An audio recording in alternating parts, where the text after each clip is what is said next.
Welcome back. So I have a scenario for you. You go to the market, you fill a beautiful basket like this with fresh veggies, beautiful produce, summer squash, ripe tomatoes. We have a mushroom grower here in our valley, so mushroom, garlic, onions, fresh herbs, beautiful greens. What do you do with it?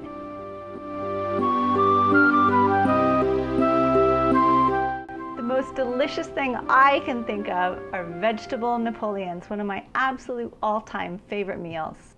Vegetable Napoleons are just vegetable stacks. So in this case, we're grilling them.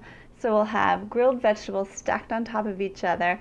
We'll put a really beautiful chunk of mozzarella on top, put it under the broiler until it just melts into that stack. Serve it over a bed of greens. Spinach is one of my favorites, but today at the market I found some beautiful arugula.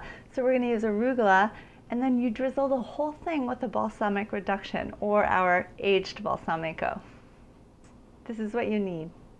A basket of beautiful summer veggies, some condiments. Now this is just for marinating the mushroom, so it's not even really vital, but I prefer equal parts balsamic, soy, and oil. A little bit of garlic and some fresh summer herbs.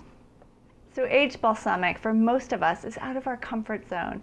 It can range between like 30, 40 to hundreds of dollars an ounce. So it's serious business and it's delicious, but a lot of us just can't justify the cost. So I'm going to show you how to make aged balsamico with just standard store-bought balsamic vinegar, either port or sherry, your choice, and a little bit of maple syrup or sugar. For starters, we're going to reduce our balsamic vinegar by half, and we want to get that on the stove and reducing down because we don't want to put it over a high heat. It will ruin some of the flavor compounds of the balsamic. So we're going to reduce it by half. It might take 10, 12 minutes over low heat. Our ratio of balsamic to maple syrup and alcohol is a 1/3 cup to 1 tablespoon. So 1 tablespoon port, 1 tablespoon maple syrup, or 1 tablespoon sugar. You can use sherry if you like it. I don't particularly like the taste of sherry, and I do like port, so that is what I end up using. But if you have sherry, by all means use it.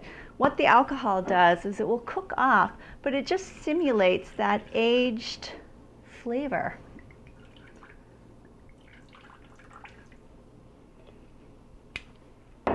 Next up, we're going to make our marinade for our mushroom.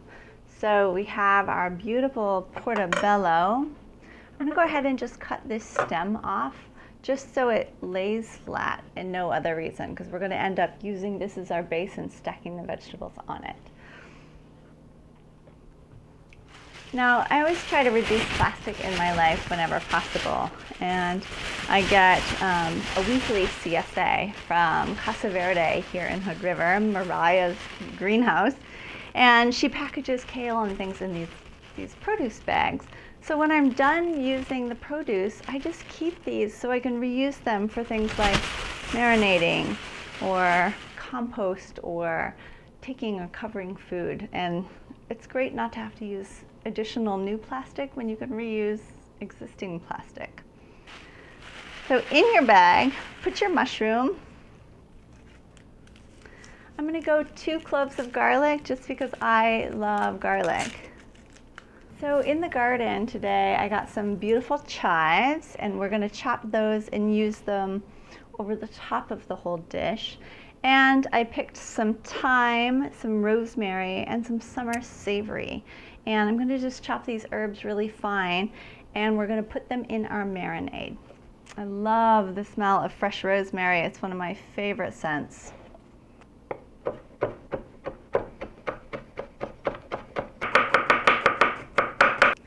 Same with your garlic, just a nice rough chop. It doesn't have to be tiny little pieces. And I might as well throw in a few chives since we have them.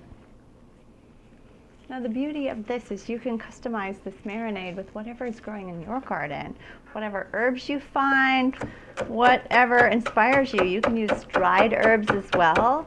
Rosemary is not a good dried herb to use because it gets really hard and tastes like pine needles, so steer away from dried whole rosemary.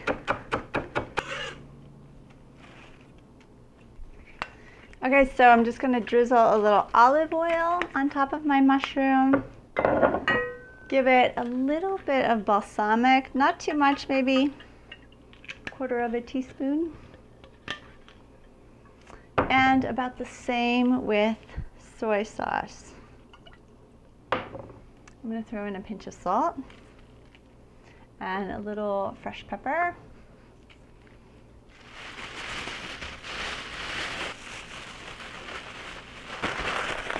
And just shake it around till the whole mushroom gets good and coated. And then I try to put all of the herbs, kind of get them back up on top of it so they can infuse their flavor. And we're just going to sit this aside. So this wasn't some sort of impromptu outfit change. I actually had a battery issue and was unable to finish my shoot yesterday, 2 days ago. So I have a really well marinated mushroom, and we're just going to go ahead and get the vegetables prepped for the grill. I have a beautiful eggplant, a couple patty pan squash, a red bell pepper, a beautiful red onion, and this gorgeous heirloom tomato from Mariah. So this is just a really simple grill, and because we're going to stack these, there's not a lot of chopping involved. I'm just going to clean the pepper and cut it in half. Thick cut the onion, cut the zucchini into 2 thick slices, and just cut the eggplant right in half. Lightly drizzle your vegetables with a little bit of olive oil. And this guy's so cute and little, I'm just going to leave him whole for the top. And they're ready for the grill.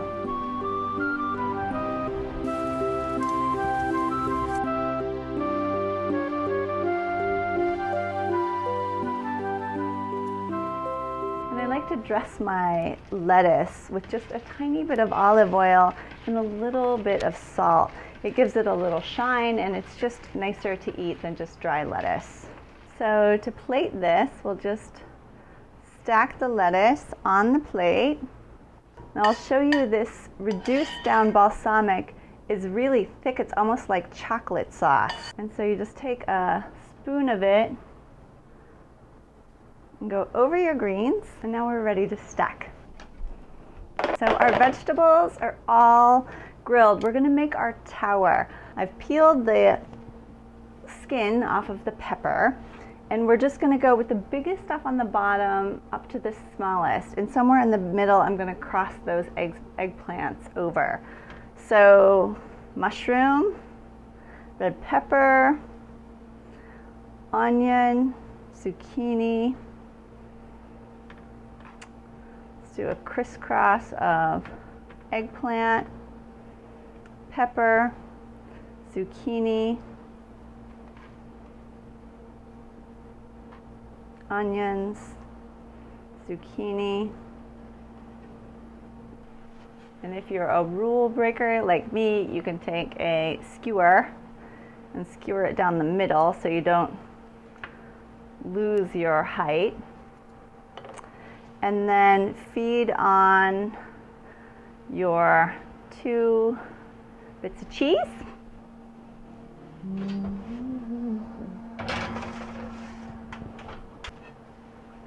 So as soon as the stack comes out of the oven with the melted cheese, we're ready to plate.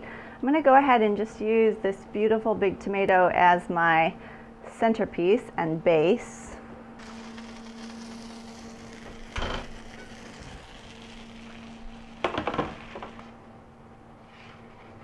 Out of the oven. And on the very top, top it off with our little zucchini.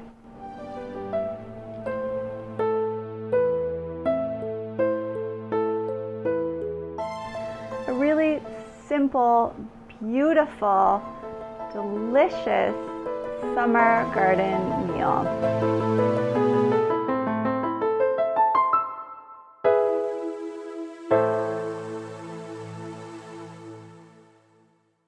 If you're enjoying the videos and you'd like to help support the channel, hit the thumbs up. It really helps. Thanks a lot and see you next time.